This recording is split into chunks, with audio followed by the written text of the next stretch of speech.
Hello and welcome to the Lucky Roll. It's me, Eric, coming to you from my box room because today we're doing something very slightly different in that I wanted to take you through my collection, really. We've done a Shelf of Shames or games we haven't played, and we've done recommendations, and I think looking into what we currently have on our shelves is a nice little way to get a glimpse into how some of the Lucky Rolls brains works or what we like to play and stuff like that. So without further ado, let's get started by starting at the very top and work our way down, hopefully. We have Jenga, pretty straightforward. I keep this mostly for my kids. They don't actually play Jenga. They like stacking and playing it, knocking over the wood pieces and stuff like that. I have some coins, some metal coins here from Dinosaur Island actually, which is here on the shelf, so that's spoiler for in a bit. I don't know if you can see on here the nice little detail. Very colourful, very nice to look at. Over here, immediately next to the coins at the top, we have Detective City of Angels. I'm not going to get down the main box because the main box is pretty heavy, but we have I have City of Angels up here, and I have two expansions, Bullets Over Hollywood and Smoke and Mirrors. It's a really great game. I've played through all of the expansions so far with my wife. Maybe I would like to review it for the channel somewhere in the near future.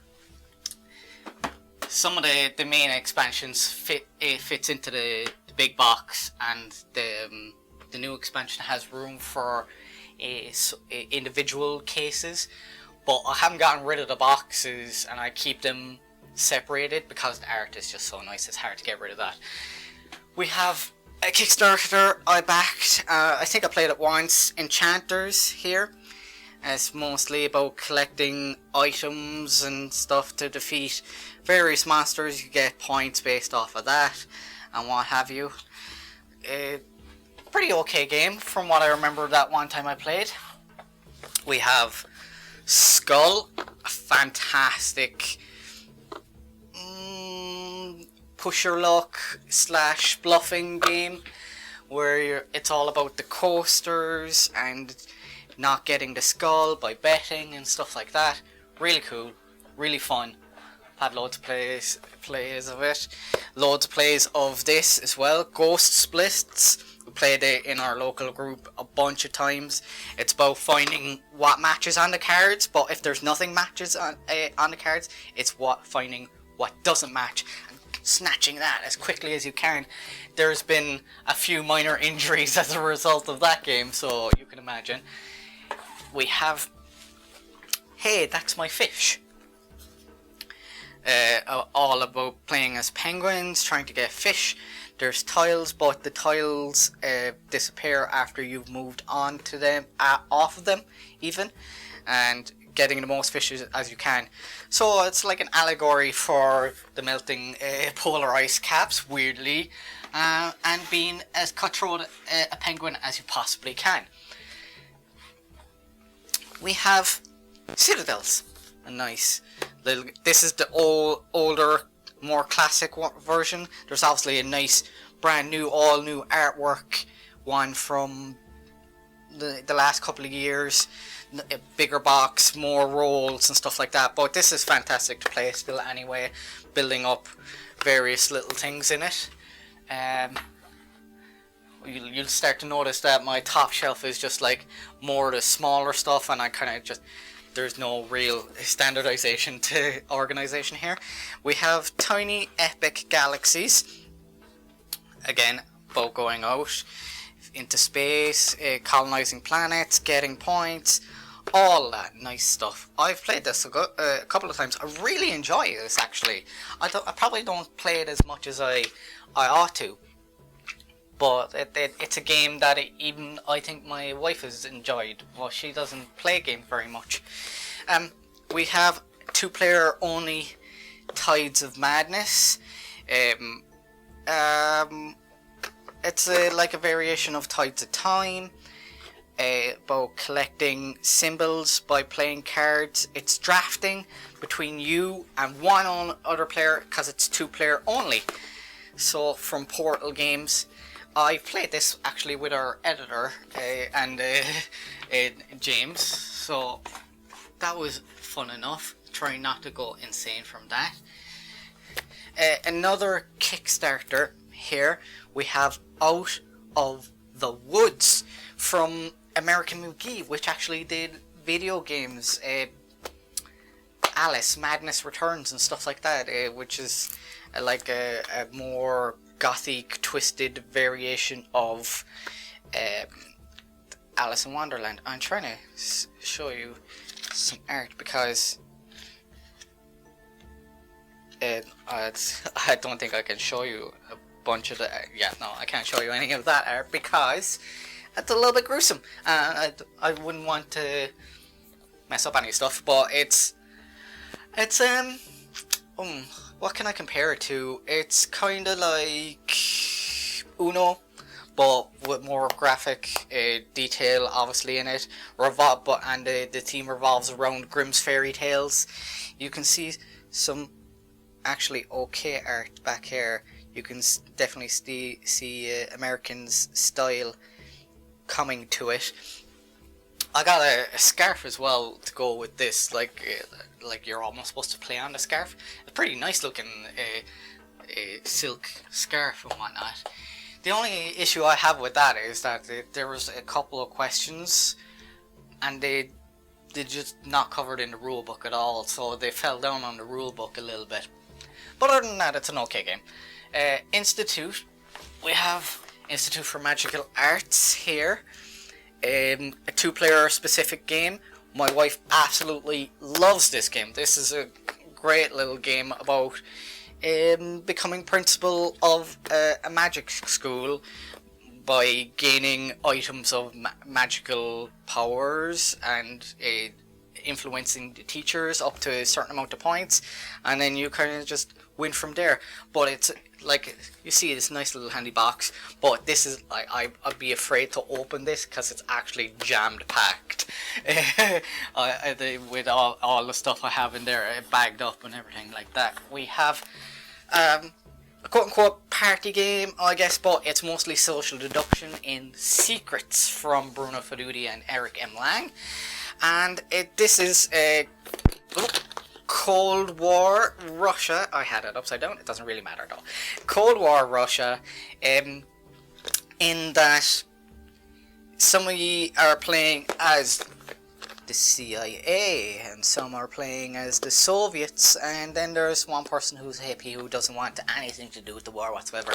You're all trying to figure that out and gain majority or by killing off other people and stuff like that.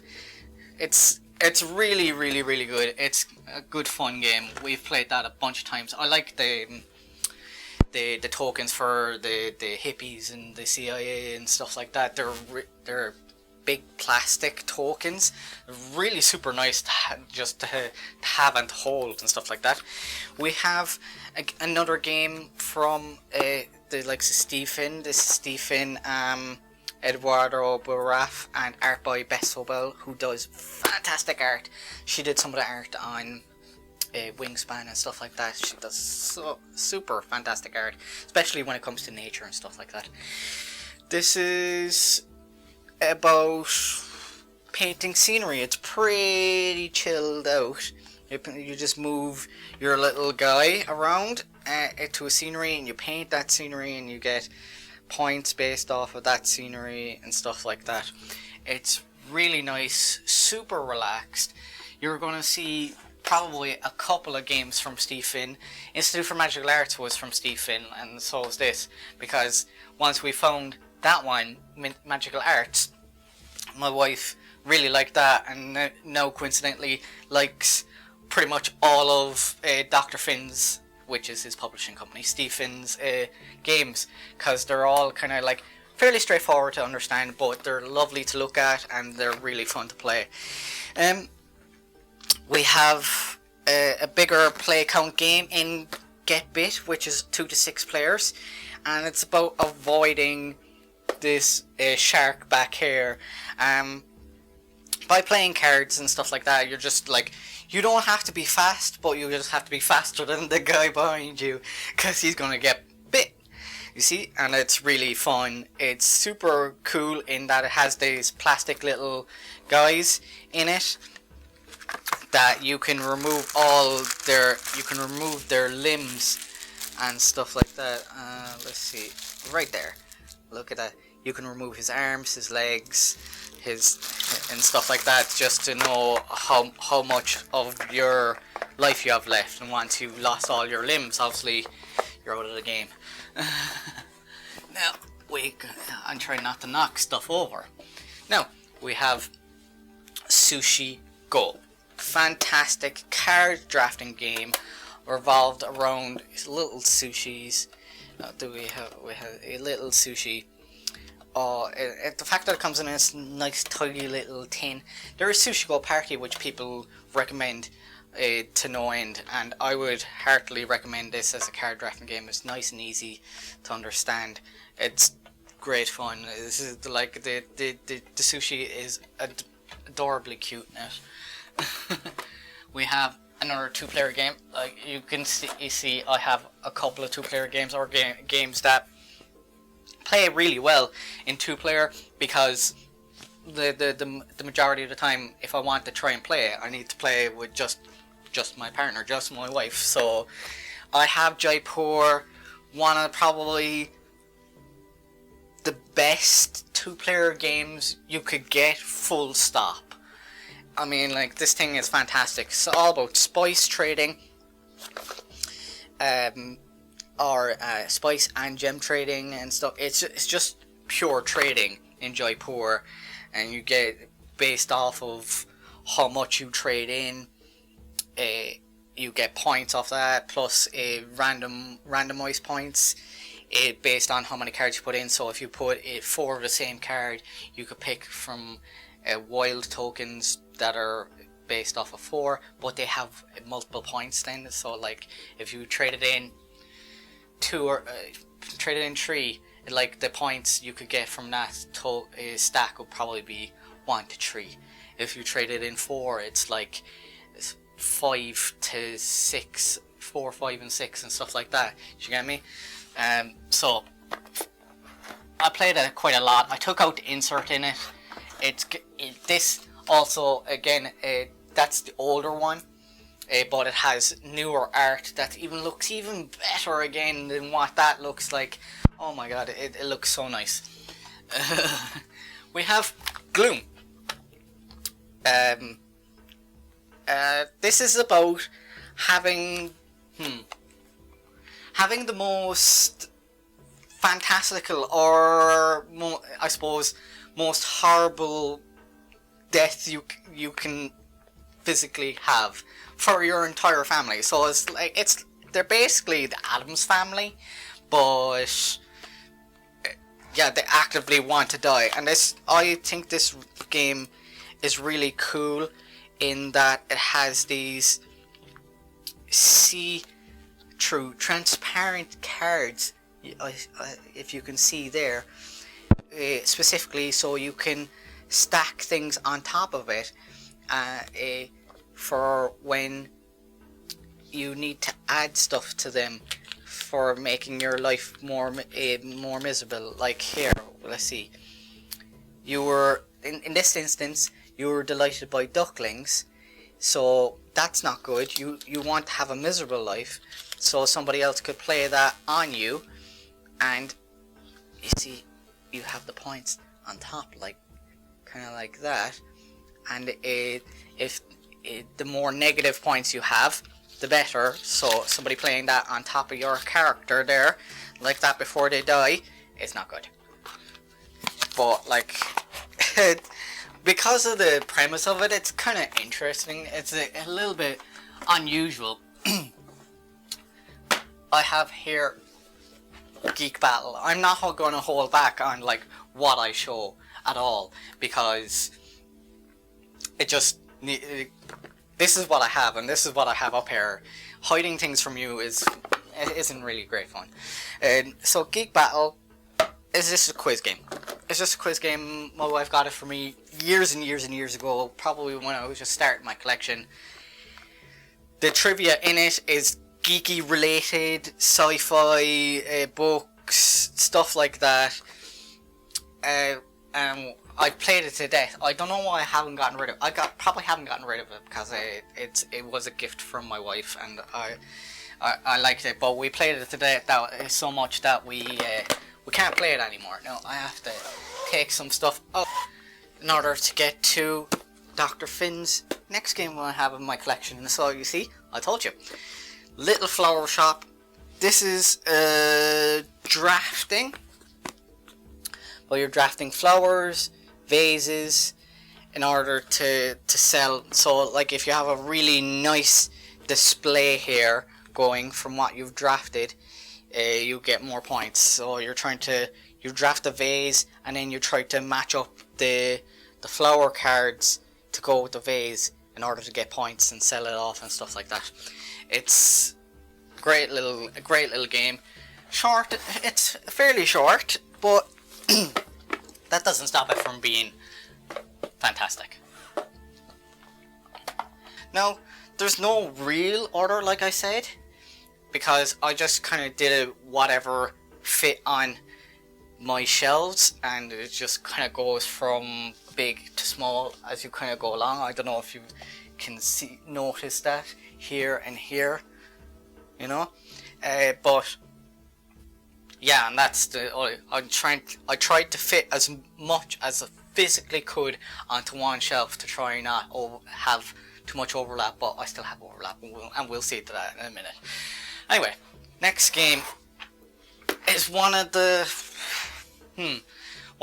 first hobby games I bought for myself, I reckon, in Small World. There's Small World and another, I think, in Zombie Dice, which we will get to in a while, probably. Hint, hint.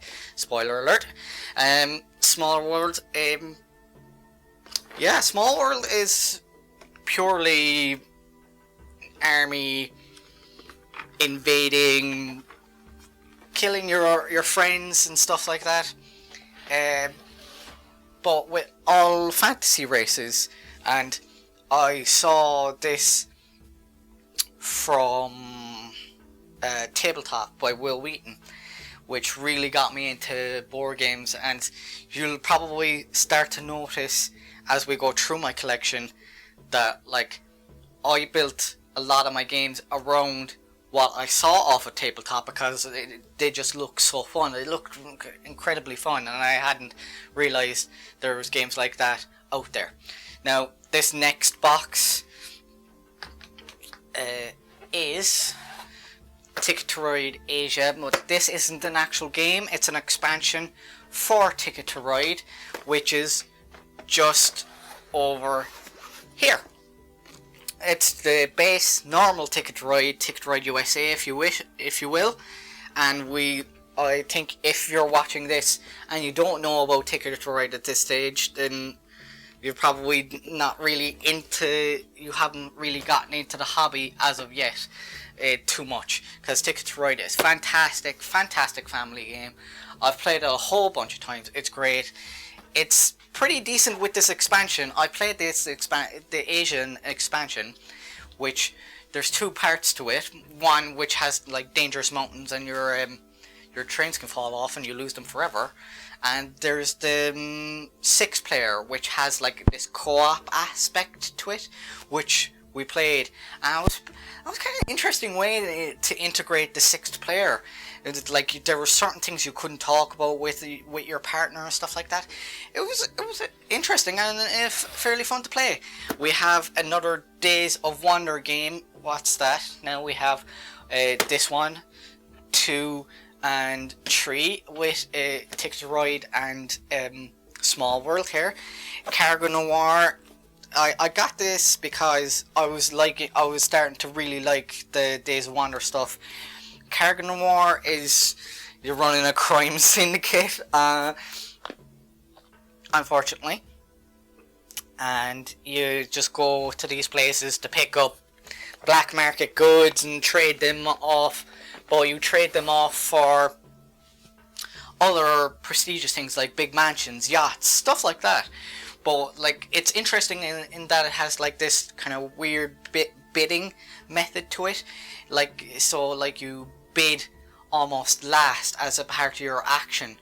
So you go to that place, you put a bid, and if somebody else goes there and they put a bid, it basically delays you for a whole turn because you have to wait until the next turn to beat their bid and stuff like that to get your goods. So like, you can really mess with other people in the game via that. We have another really fantastic family game, so much so that this is a Spyfall winner in Alhambra.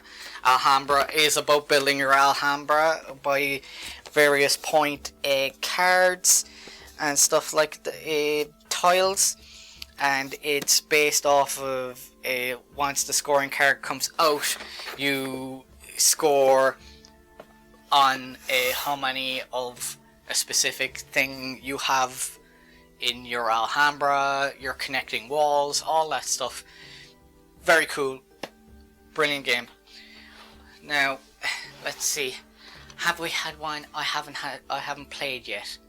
No, we haven't. This is the first in the list that I haven't played yet. Via Nebula, root building, looks fantastic. That's why I got it, because it just looks very, very nice. And the premise seemed fairly straightforward about building routes going over the fog via the nebula, if you will, and stuff like that. But I can't really talk to whether it's good or not because I haven't played. We have Ticket to Ride, which covered. We have Concept, a party game. If you think of charades or Pictionary, something like along that lines, because that's what this is kind of like. In that Concept, you take your clue from what you've read, you try to convey it to a partner or team members. I always only play this like in teams because I just found that more fun, and the whole part trying to get everybody to guess and partner things was kind of a little bit confusing because it involved points and all that stuff. And it was just that it didn't really seem to click with my group, so we only ever really play in teams and stuff like that. But you try to get them to guess the clue by putting down your main clue and other things it's related to on all these little pictures, and the things like it's big, it's small, it's round, it's related to weapons, it's related to TV, all that stuff, in order to try and convey what's on their card. We have Star Realms, a fantastic two-player game. It's a deck builder. It's a deck builder. But what's nice about this is that I have everything I need to play in this box. When you have other deck builders, deck building games before this or before Dominion, it was all about like Magic or Yu-Gi-Oh! That you had to buy all the cards, all the deck, in order to build your deck. But this takes that out of it and has all the cards, and you just build a deck over time in order to destroy your enemy with fantastic spaceships and stuff like that.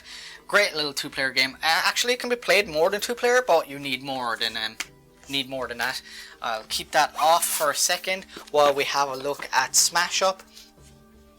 Smash Up I've played only once, but you mash together two different decks with themes.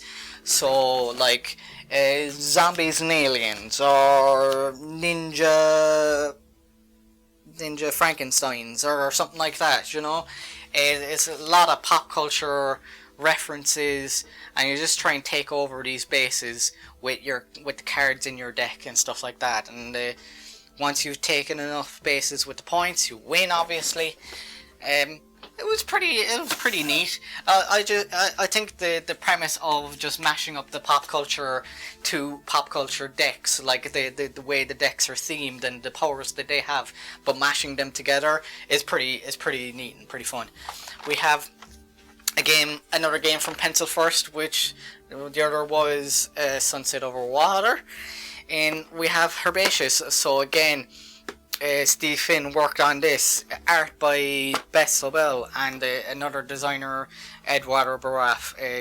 This is about collecting herbs and stuff. It's really, like I told you, that the art from Beth, especially when it comes to nature type things, very cool. Simple enough game. You're just building out your little herb garden. Yeah, and then you're just drafting based off of that. Let's keep that out for a second, because we have other things. We have the party game of the Resistance. Are you in the Resistance, or are you throwing a coup? Reference to maybe another game on my shelf. Resistance is social deduction. Is one of the older ones that has that mechanic. Then one of the only ones that I can think of that would be older than this is like Werewolf and stuff like that. But this is kind of like, it really kind of like changed the game in that you can nominate who goes on the mission, and they could be responsible for failing the mission. And if they fail enough missions, then obviously the man wins the day. If not, then the Resistance wins out. Great game, super fun. We have another classic. This is a 10th anniversary or whatever bigger version of Carcassonne, because this isn't like the normal one, because it has these two little expansions, which normally a lot of people would have just bought one of these, the River in particular, and just play with it straight away no matter what anyway. The River and the Abbot. Carcassonne, you draft the tiles, you place the tiles to create various bits of scenery, and you place your meeples, which is, Carcassonne is the original of the meeple, where the meeple came from. I think, if I'm wrong, please do correct me and let me know below in the comments. What more can I say about Carcassonne? Just a fun family game, because it's easy to understand. What more is there to understand? It's like, I pick up the tile from the pile of tiles, and I place it in order to continue the scenery, and I just put my guy down. And where I put my guy down is based on how big that thing is. So how long is the road? It's 3 tiles long. I got 3 points. Oh, great. Fantastic. I'm just kind of having a look and seeing what kinds of things we've covered, what things we've done reviews of. I think Ticket to Ride, and then I can't think of anything else. I don't think we've done a review of a lot of these, but I have recommended some of them. I think I recommended Skull. I'm not sure about Ghost Splits, but Sean has done a review on something similar in Cobra Paw. Kerga Noir, Ticket to Ride. I think we have covered Ticket to Ride. We gave away the 15th anniversary of Ticket to Ride Europe on the show as well. I think we've covered Star Realms. I think we may have covered Carcassonne. I'm almost certain that we've covered Century Spice Road. It's hard to keep track, you guys. It's hard to keep track of what we've done.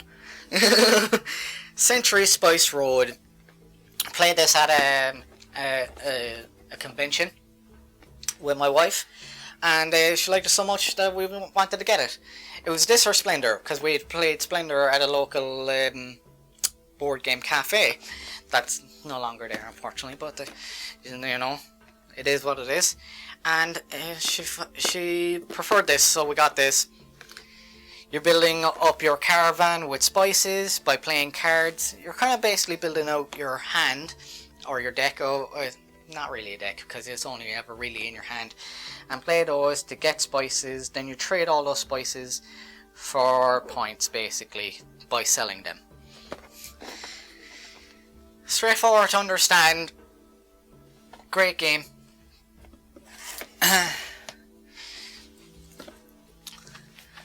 Let's put these back now, and the last two on this shelf. So we have Welcome to the Dungeon. What way could you put Welcome to the Dungeon? Bluffing / push your luck again, because you're going into a dungeon, or maybe you're not, and what you're contributing to the dungeon in advance though. That's the thing. It's like you pick up a card on your turn. You decide if you wanted to go into the dungeon or not, or if you don't, then you remove an item or a piece of armor, making your hero weaker before he goes in. And then once that's everybody it feels like they're done with putting stuff into the dungeon, then the last person who tried to opt out of going into the dungeon has to go into the dungeon. Now you've put in some nasty stuff. Are you going to survive? You don't know. You're trying to bait people into going into the dungeon, but making it easy enough that maybe you might want to go. All that sort of stuff is kind of funny. The last person that won that game was just played like super passive, and then like ended up winning out on it. Medieval Academy. I don't even know if they've still printed this, because this developer Blue Cocker, I don't think I've ever heard of them outside of this. But Yellow, definitely. But this is a fantastic family game. Card drafting in order to do specific things like win the princess's affection. You're doing all noble knightly stuff, and the more knightly points from doing noble points, from doing all that nice stuff like giving to charity and reading, learning. So, third shelf down, Takenoko. There's a trio of things you're doing here in Takenoko. Feeding the panda, adhering to the gardener by growing certain bamboo, or pleasing the emperor by having it laid out in specific ways. Super cute looking. The little wooden bamboo things are fantastic to look at on the boards. When you have this all laid out, it's so colourful and pretty looking. It just looks fantastic on the table, and it's a fun little game to play. We have Cash and Guns next. Party game about like a heist, but it's after the heist, and you're all negotiating who gets some of the take. So you point foam guns at each other in order to get them to stand down and not take anything. But like you play cards secretly, so it's either a blank or it's an actual shot. So like if it's a blank and they don't get shot, they obviously take some of the haul from the heist. If it's an actual bullet, then they get hit. They're out for that round. They don't get any to take. But maybe they thought you put in a bullet and you didn't, so they decide to stand down. They don't get anything. But the overall winner at the end of it all is whoever took the most of the haul. We move on to Munchkin. This is Munchkin Deluxe, but like it's normally in a small box. It's because it's just cards. Munchkin Deluxe just comes with the board for you to keep track of everything, and a couple of minis. outside of that, normally you just keep track of it in your head. Munching Deluxe is about kicking down doors, fighting monsters, trying to get your friends to help you fight those monsters, having plentiful powerful items in order to beat the monsters, but they don't want you to get to level 9 because then you win the game. So there's a fair bit of backstabbing. For some people the game can go on quite a bit, and they don't really like that, but there's plenty of people who really like it and there's a ton of card expansions for this. There's theming ones as well of all sorts of themes: Critical Role, Axe Cop, I think Zombies one, so on. You get my point. Next we have a nice one I like a fair bit, King of Tokyo. I'm not sure if we've covered this on the channel, but King of Tokyo is the fighting game for up to 6 people, because you play as various monsters trying to become King of Tokyo, and you're just rolling your dice, Yahtzee style, in order to beat them up or get victory points, stuff like that. And you can gain powers from cards and other things. It's quite fun. It's fun to just chuck dice and just kind of almost. There's not real strategy to it, so it's like you can just have fun with playing it. You know, we have another firm favorite in our group in Surah of the Seas. I'm pretty sure Sean has covered this. He likes this game. Sean does. Because it plays up to 8 people.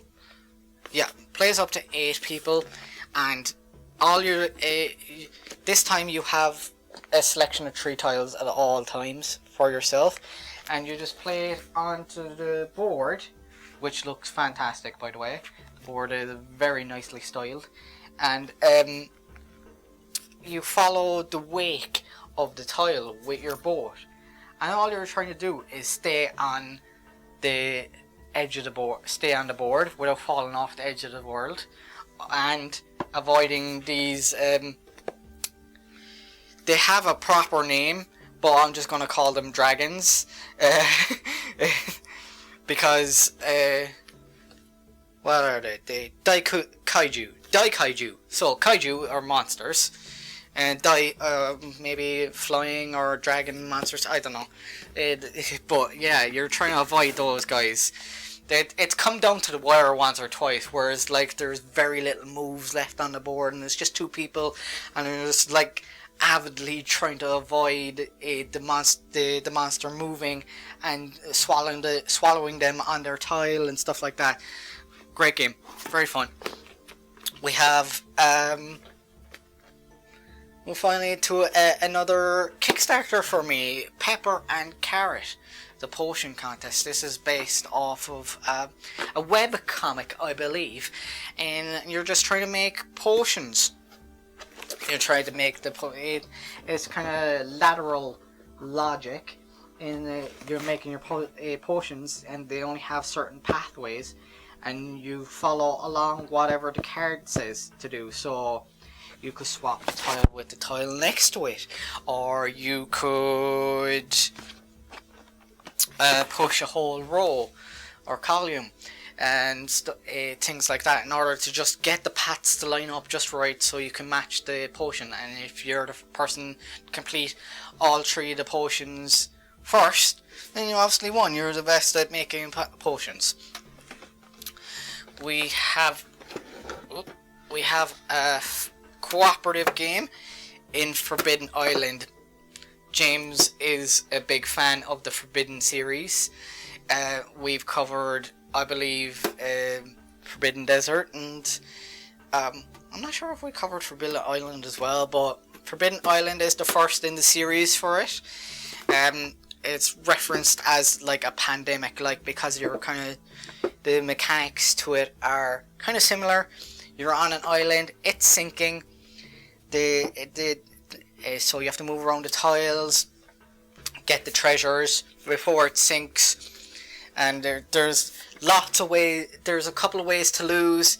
Only one way to win. Get all the treasures and get off the island together. If you can't do that, then you lose. So we'll keep this off a second because we have a couple of things to get to here. We have Kanagawa, about painting. It's really, really nice looking game because if you can see here, you just draft cards from a row here, and you paint the scenery if you have enough ink to paint the scenery. And if you can get more ink, you can get more brushes, paint the scenery, and you get points based on what things are in the scenery, like animals or houses, people, things like that, and that you can take away from your opponents. We have Spyfall 2. Spyfall, I think, are a pretty neat and funny series of games. We haven't played Spyfall in quite a while, even in the group before things changed. And this is everybody gets given a scene where they are, but the spy does not know.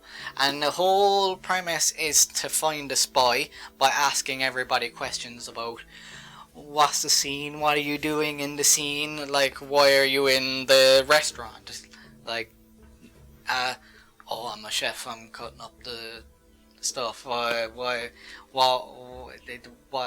tools do you use, stuff like that. Like, if the spy can get away without being caught and guess where they are, they obviously win.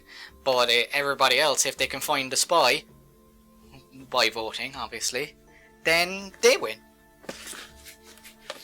We have another fantastic family game. This is from Coiled Springs.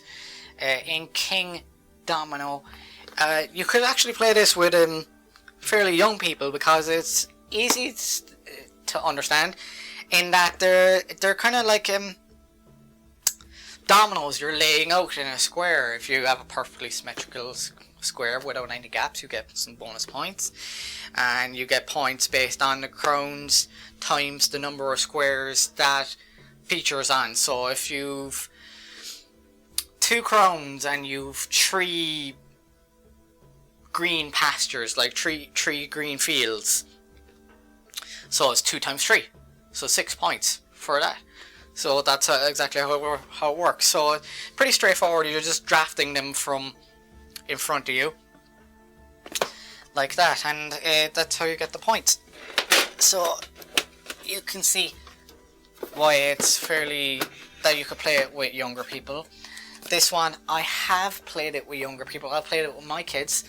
My wife played it with kids, because you can kind of adapt the rules to it just a little bit, because all you're doing is you're rolling your dice. You're rolling your dice, and then you try to get them onto the point cards. So you just roll the dice, and if you match any of the numbers on the cards, you can put your dice there, and if you get all of them before somebody else does, then you take that card and you get that points. Most points wins. Easy, right? We have a Kickstarter here for me in Night Clan. Now, this is, I believe, was originally a Japanese game, and I backed this Kickstarter because it looked pretty neat. It seemed kind of interesting. And that somebody was basically reprinting it for English. This is probably my oldest backed Kickstarter. It wasn't the first one I received. It came after 1 or 2 others, I think. But this was basically I'm pretty sure this was the first thing I backed on Kickstarter. No, that's a lie. I think I backed Argent and then I backed this as well, but Argent came before this, I think. I'm not 100% now, but this is one of the oldest. This also may be the thing that's been sitting on my shelf the longest that I have not played. I have not played this game. I do not know anything about it. Basically, we have On Earth.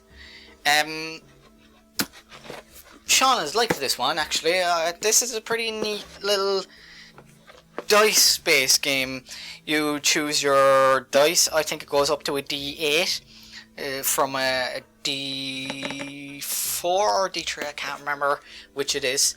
And you just put them on these monuments in order to get points.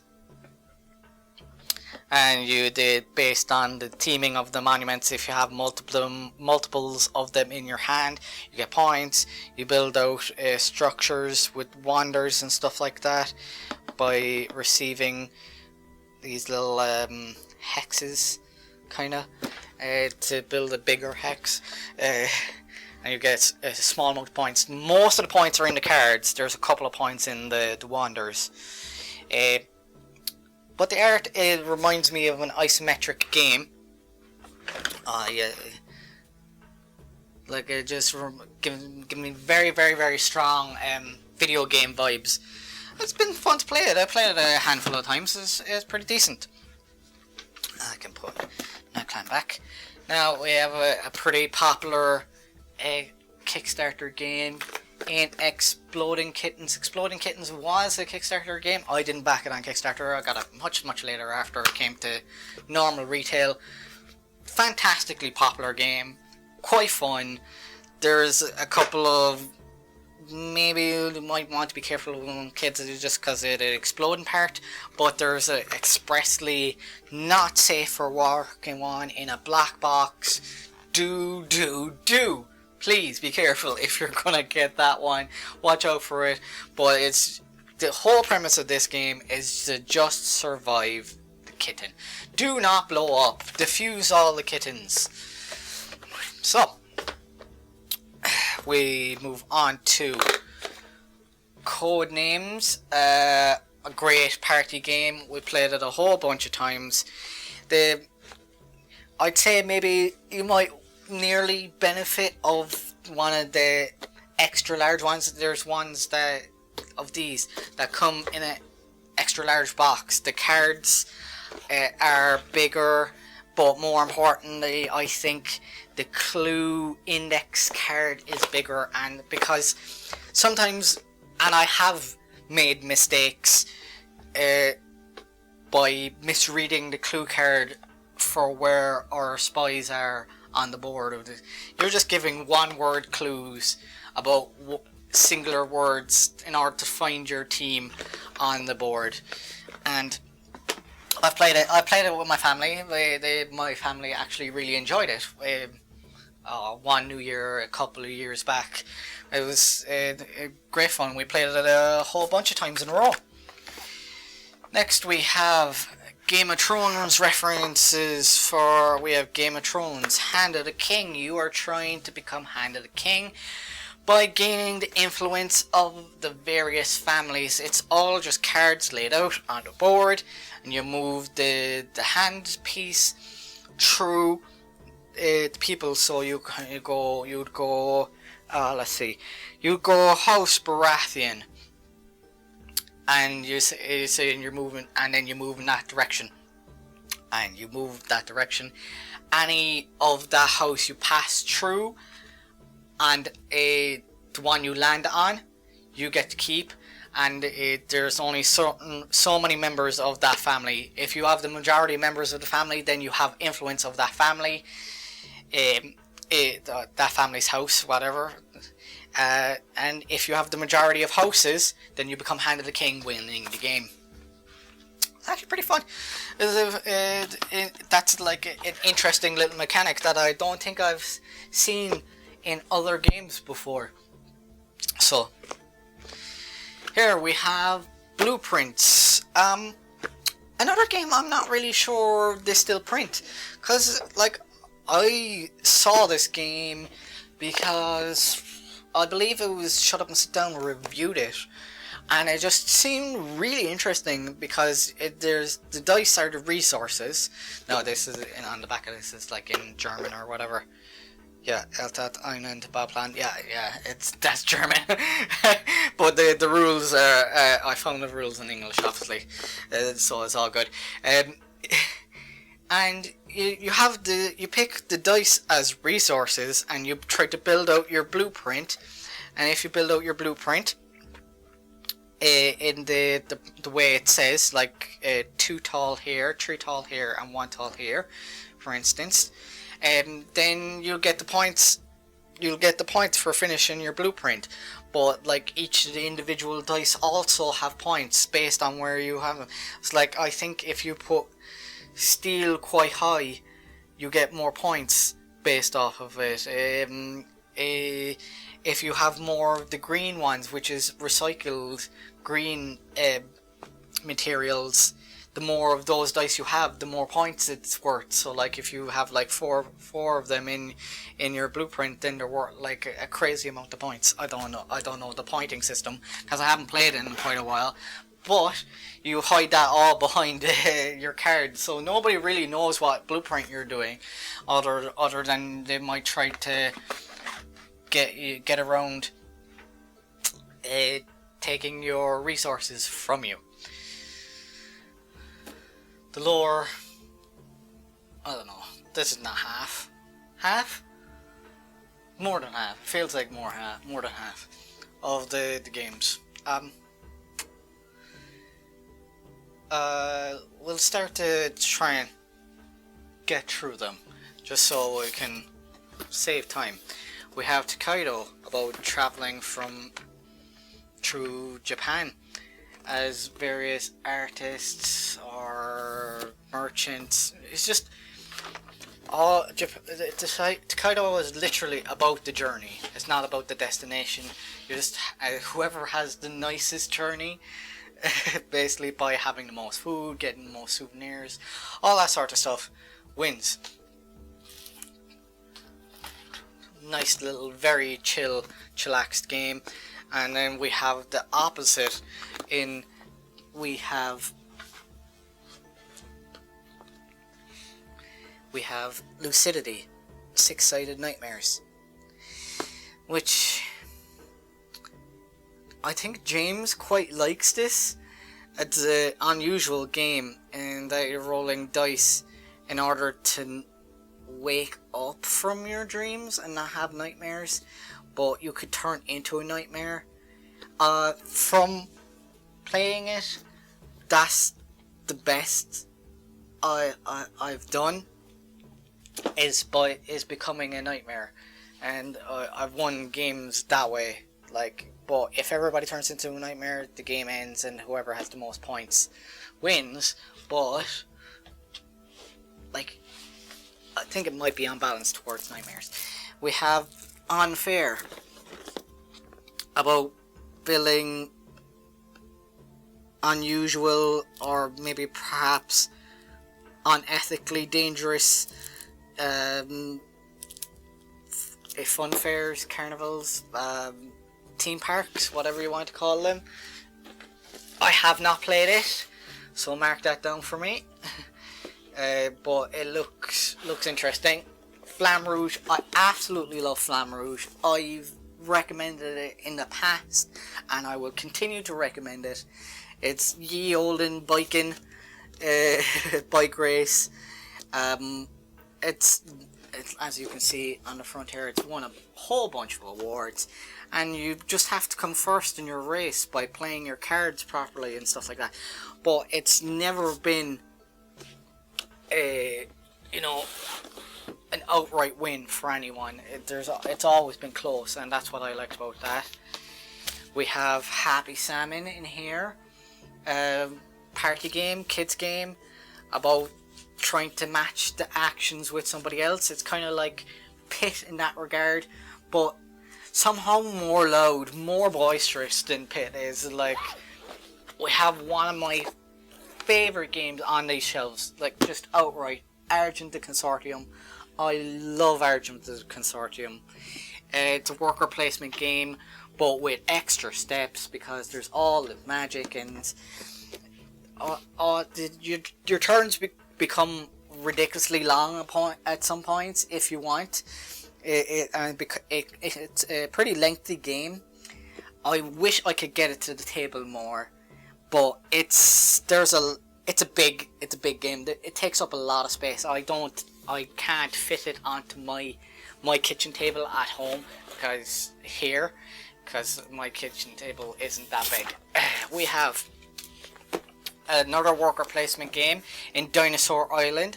I only played it once. The people I played with it felt that the carnivores were overpowered, but I didn't have any extra plays for that. It's basically Jurassic Park, but not the game where you're creating dinosaurs. You're building a theme park. You're trying not to get anybody eaten up. So I need to put this here because I have other things.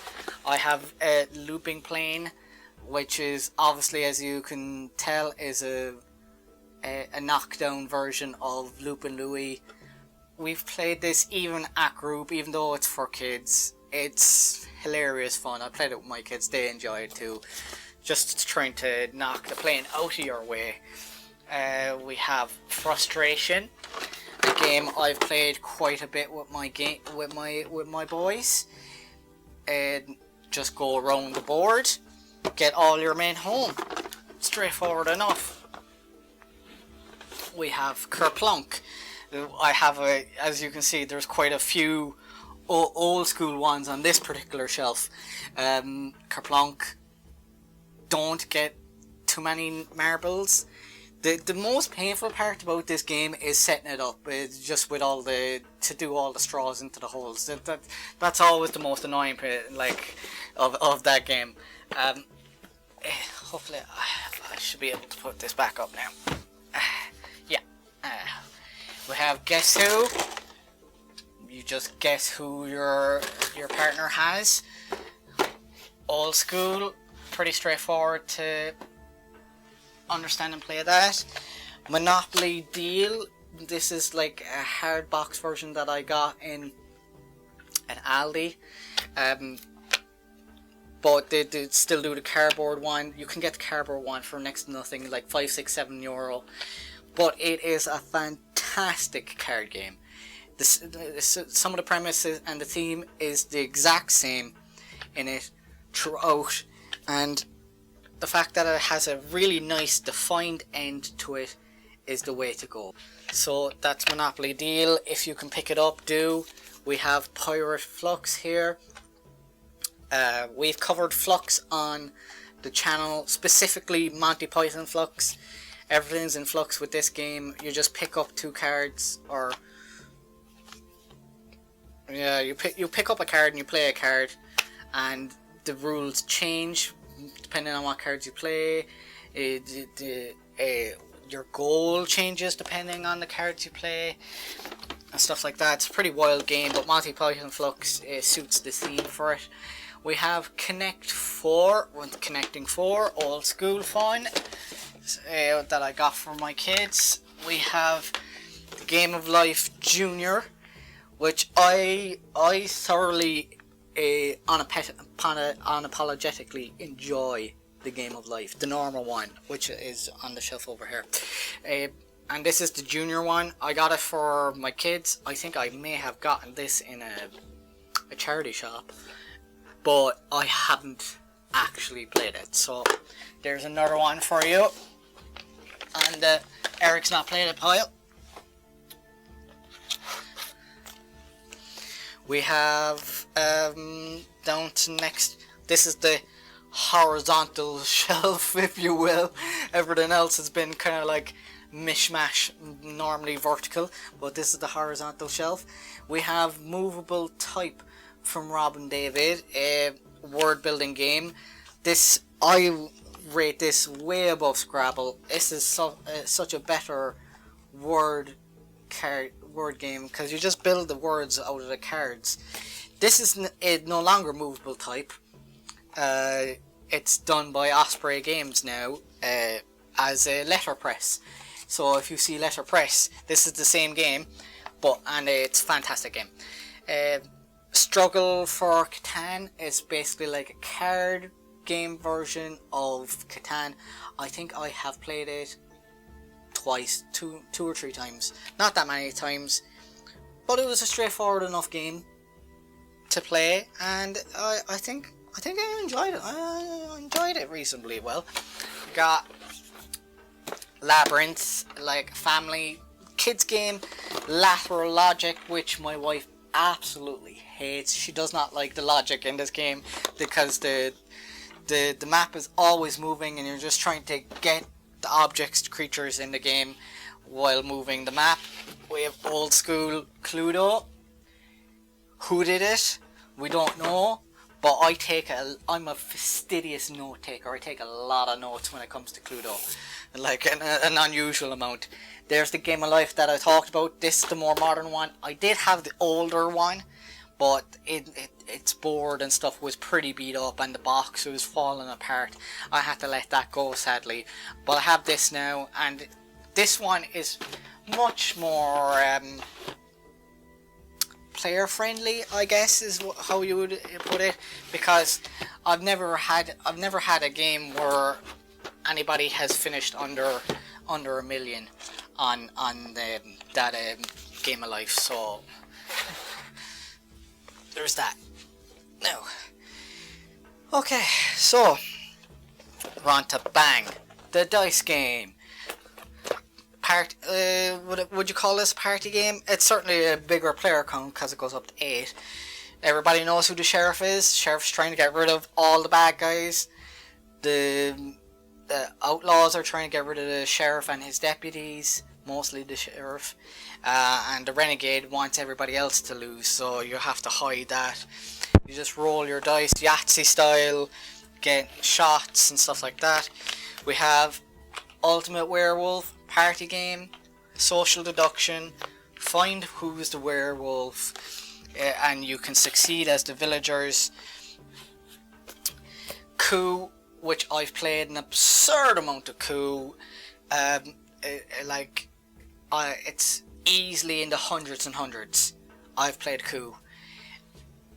Kind of a little bit of deduction, but you're kind of bluffing to try and get points and stage coups and uprisings against the other players in order to win and take control of government. We have Rhino Hero. I didn't get this for the kids. I got this for me. And we have played this in our bar, a group, precariously on tables. We even stood on chairs in order to try and finish a game of it. Hilarious fun, good crack. We have Istanbul, not Constantinople, and I'm probably sick of that bloody joke. But Istanbul, kind of worker placement, moving around the board. It got the Critiker Press prize, which the kind of Spiel des Jahres, which is kind of like more advanced style game for Spiel des Jahres normally. Looked good. I got a great deal on it. I not yet. I have not played it yet. I'll get around to it. We have Pandemic, which I talked about it. The most prominent, most famous co-op game there is Pandemic. But since there was a pandemic, actually the sales apparently of Pandemic went up during the pandemic. So that's a bit of a wild one. You're just trying to cure diseases, vaccinate and stuff like that, and that's how you win the game. It's together. Of course, again, multiple ways to lose, one way to win. Pandemic.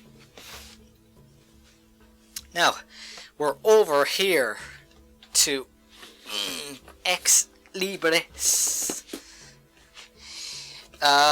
It's a magical library. It's changing all the time, and you're building your shelves out of books and you're trying to alphabetize appropriately, fill out all that stuff in order to gain points and stuff like that by alphabetizing and having it ordered, the amount of rows you have, stuff like that. It's a great game to play. It's a little bit of worker placement that you have to put your guy out into various rooms in order to get places. But like, a lot of fun has been had just reading the book titles of the various books in the game. Now, we have Love Letter. We'll compare the two, because this is actually the new Love Letter, and I still have the old Love Letter. I'm not going to part with this. I just like it. I like the velveteen bag. And obviously, the new one has new art that looks fantastic. The wee little victory tokens are much better. The velveteen bag is even better in this one. The quality just skyrocketed with it, but it's still like pretty cheap game. I think it's like 15 to 20 euro.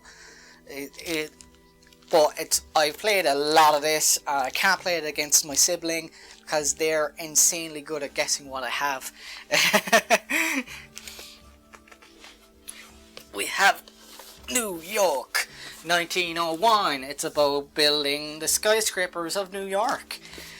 You just play your guys out, your people out, and then you have the Tetramino shapes. So depending on what bit of land you have and how much resources you've gained, you could place those out. And obviously the bigger buildings are worth more points and stuff like that. So I got it because it combines to it. It just reminded me of Ticket to Ride a little bit, but like with the Tetramino shapes and stuff like that. Looked super fun. It's got art by Vincent Dutrait, who did the art on Detective, that I just don't want to get rid of the boxes of. That's how good the art is. So Vincent is real good at doing art on stuff like that. We have Council of Verona. I believe this is still in print. I think they've done newer versions of this. This is the one with the expansion for poison, and you're playing in Romeo and Juliet. You're trying to get you're trying to adjust the families in certain ways by having them be in power and not in exile and stuff like that. It's a great crack, and I like how the first player for that is the last person who was on it was the person most recently on a balcony, which is pretty funny. We have Otis, a diving, scavenging type game, so it's all about your worker placement, getting all the various items and stuff like that. It looks fantastic. It seems like it plays very well. This is a game I have not played yet.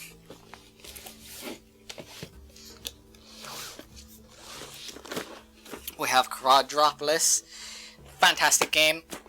Even though it's slightly more advanced, my wife has enjoyed this one, actually. And I've played it a couple of times. I've yet to play the advanced version, though, of this, the other side of the board. But it's about city planning. Yeah, it's about city planning, and you have to plan out your city appropriately, and you get points based on that by having docks all in a line on the outside and stuff like that. We have Euphoria. Build a better dystopia. What is this about? You're a corrupt dictator, and you're crushing the overlords, crushing the little peons of this world. And it's all dice, and dice are your workers and stuff like that. But it's dystopian. From Stonemaier Games. It's supposed to be good, but this is one I have not played. So we'll put it back on the shelf. It does look like a more difficult game. We have next, this heavy box.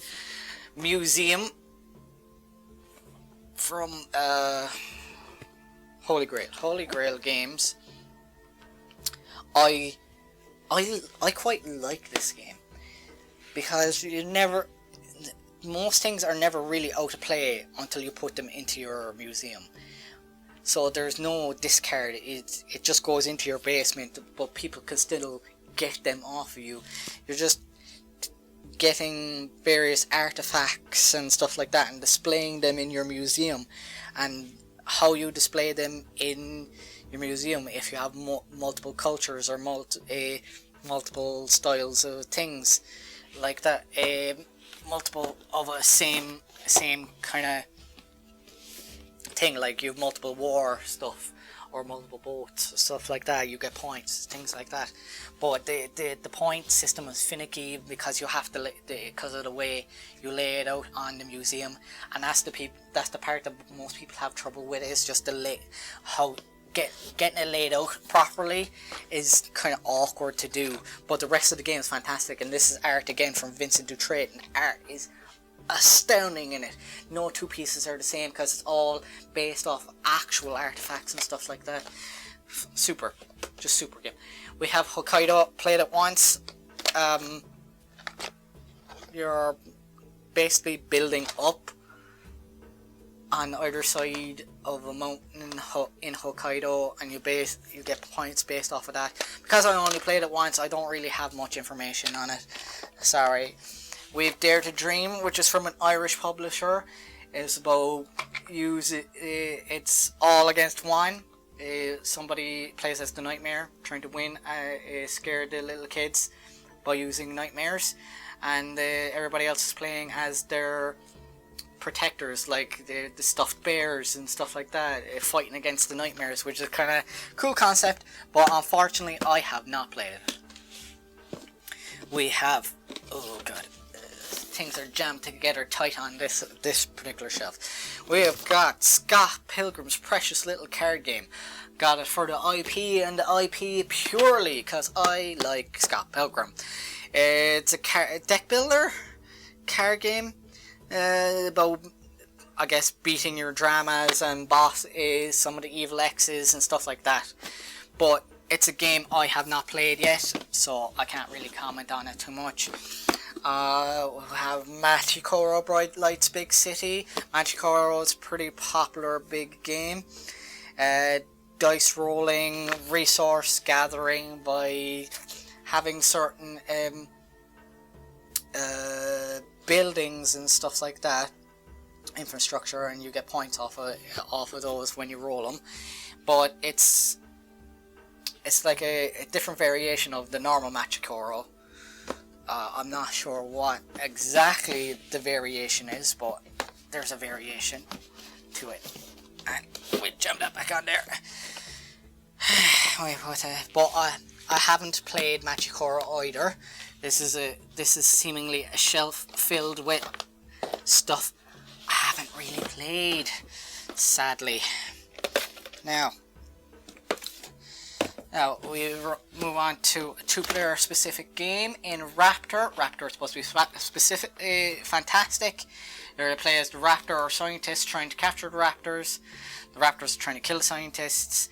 This is a two-player game, but I haven't played it, so I can't really talk to whether it's good or not. We have Cosmic Run from Dr. Finn. It was fairly quick, fairly straightforward. You have dice. You can roll your dice, which allows you to move your spaceships towards certain planets. With if they get a meteor strike and blown up, then you can't go to the planet anymore, you don't get points. So closer to the planet, or if you land on the planet, you get points. Most points wins, obviously.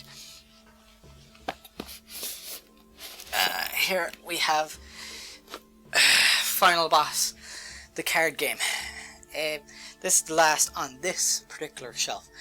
And this from Kickstarter. Dare to Dream was from Kickstarter. Museum was from Kickstarter. Just so you can keep track of kinds of things that I backed on Kickstarter. Just so you know. I don't know how you play this game. It's been a while since I read about it, but it's every last piece of art in this, all the names and stuff like that, every last bit of it, video game inspired.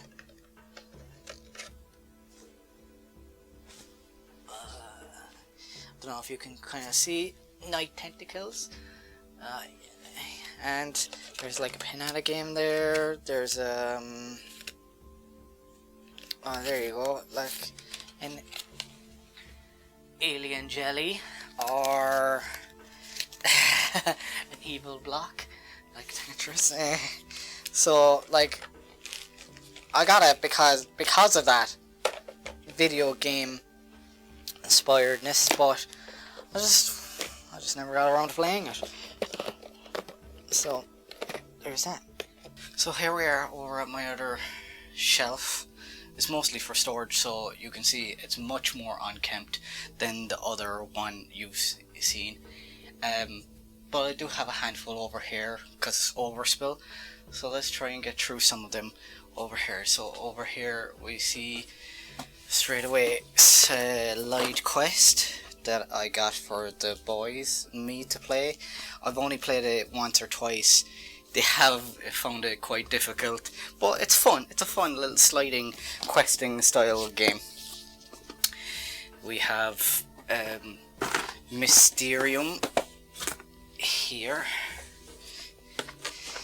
A murder mystery solving type game that one person plays as ghost, gives everybody else dreams in order to solve their murder. Some people are gonna murder me for the fact that the box lid is upside down to the back, but like you also start to notice over here that I have like the bigger boxes, if you will, because here we have Vengeance, a game where like it's kind of like John Wick the movie-ish, but in game form. You're taking down gangs and stuff like that. It's quite a big box.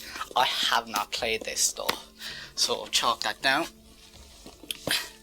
And then I have the, ooh, this is harder to lift, the Giant Edition Rhino Hero. Very expensive. I spent quite a lot of money on this, and I haven't had an opportunity to play this version. I have obviously played the smaller one, but that's the way it goes. Sometimes you don't have time to play. Go back. Try and sort as I go. I have here newest purchase, Pop-Up Pirate. Again for my kids. They really enjoy it. Fairly straightforward game. You kind of know what it's about. Stick the sword in. Try not to get the pirate pop up. We have Just One, where we use lots of clues, one-word clues, in order to guess a word.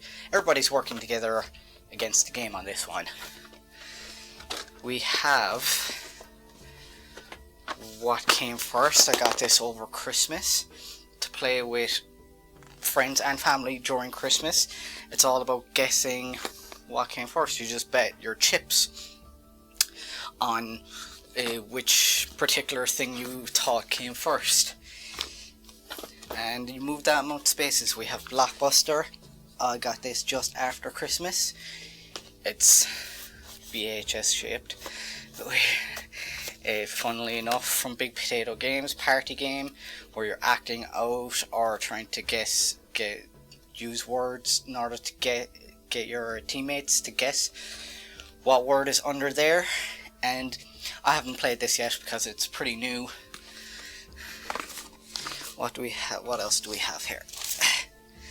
We have this, technically not mine. This is actually belonged to one of my kids. He got it for his birthday. 50 games in one. They're a little bit cheeky about it actually. Like when I was looking through the rules, they've like 4 or 5 different versions of chess, and then they included a deck of cards, so loads of the card games add up towards that 50 games plus. So in that case, they're kind of a tiny bit cheeky about it. We have Disney Color Brain, which is you use color cards in order to guess the color of certain things in Disney movies, like you can see from the front, like it could ask you something simple like what colour is Mickey Mouse's pants, or what colour is Belle's dress, stuff like that. But it could get more complicated where it's asking you for 2 or 3 colours, and you definitely don't remember as much about Disney movies as you think you do once you start playing it, because we had real trouble trying to remember half the stuff on here. We've just won. Put that up there. Blockbuster, and we'll leave that down there. We have Mr. Lister's Quiz Shootout. I've played this so much that I can't play it anymore because we've gone through all of the questions. Very fun, but it gives me an opportunity to be Mr. Lister, asking the questions for everyone. It just has a list of stuff you can try and guess from and work with your team to guess them. You can always get at least one thing on that box, on each list. We have School of Sorcery, which is from Dr. Finn's Games, which I've expressed my love of and my wife's love of in the past on other shelves. School of Sorcery is actually just effectively a remake of Institute for Magical Arts. I haven't played this version yet though. We have Runica and the 6-sided spell books, rolling individual dice to make spells on your spell books. It comes from the same creator as Lucidity. I have played Lucidity, but I haven't played this. It seemed so interesting, and it's got like loads of little comic lore and all its individual stuff, which makes it really nice sounding. But I just haven't had a chance to play it. That one came from Kickstarter. Is there anything else that came from Kickstarter? School of Sorcery came from Kickstarter as well, actually.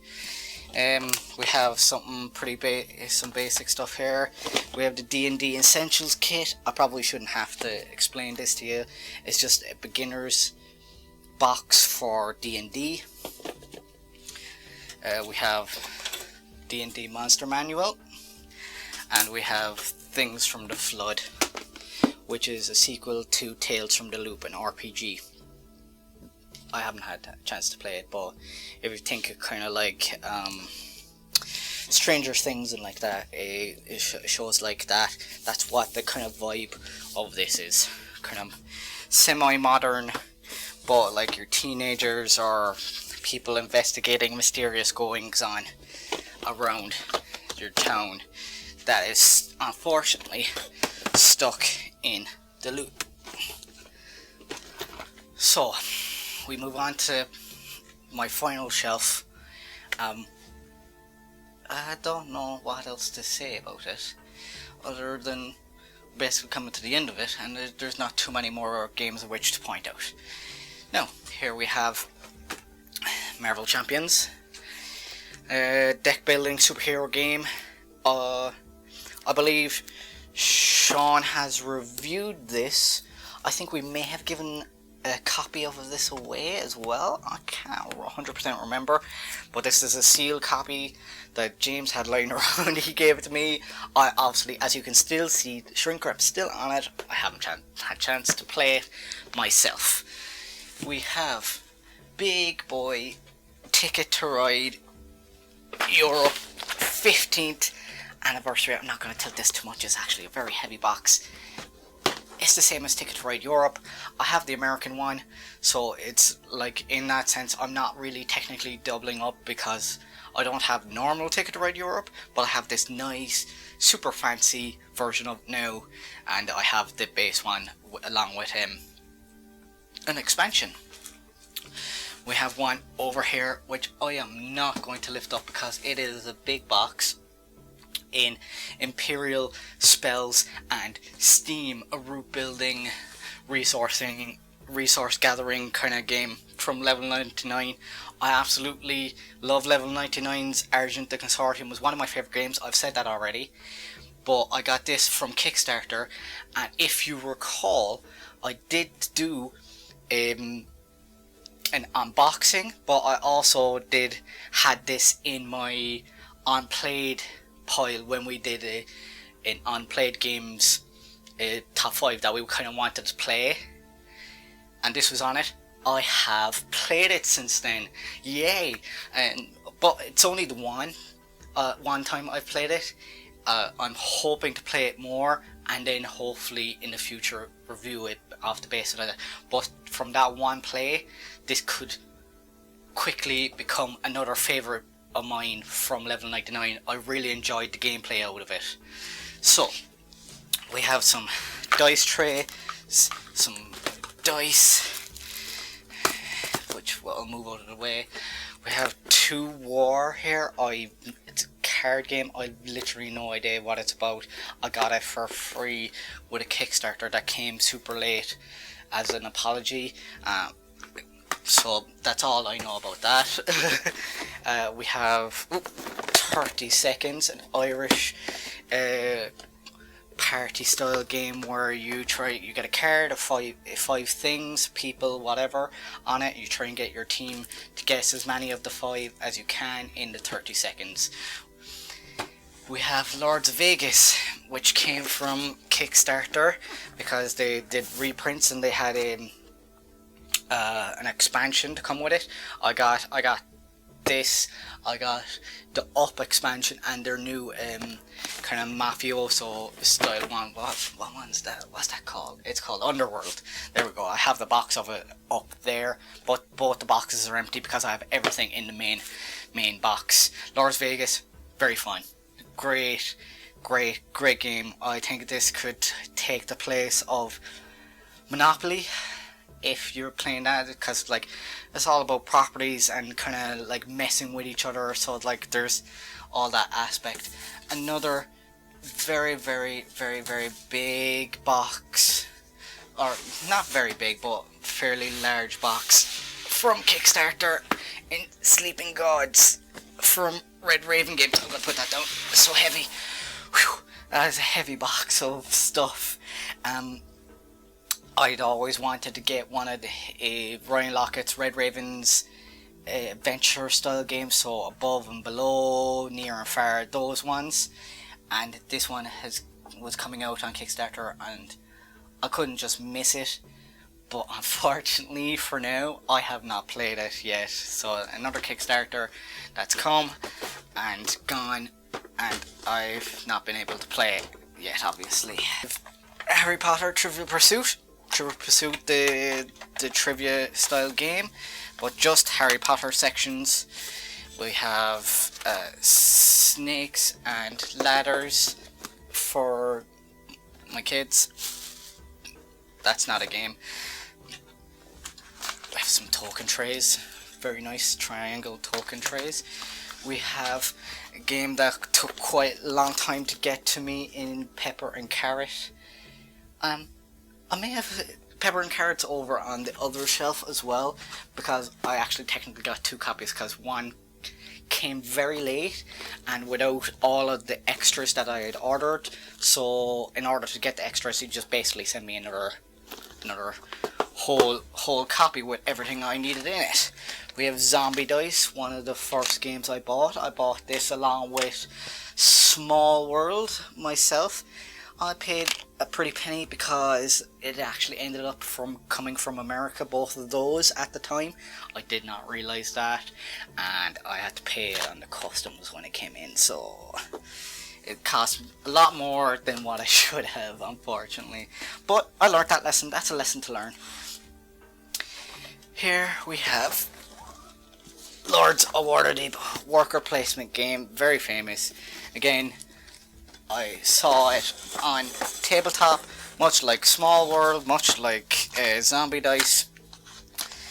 This is obviously a D&D setting, just going about getting the adventurers you need for your quest.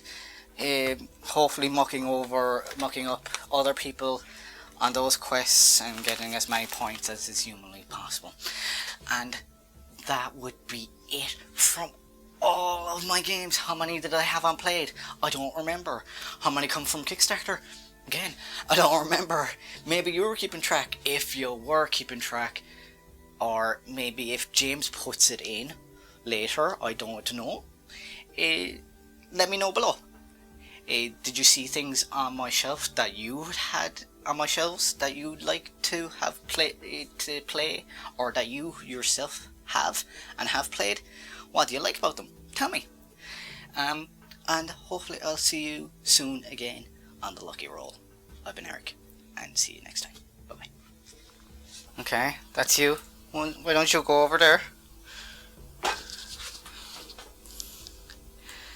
Which one do you like?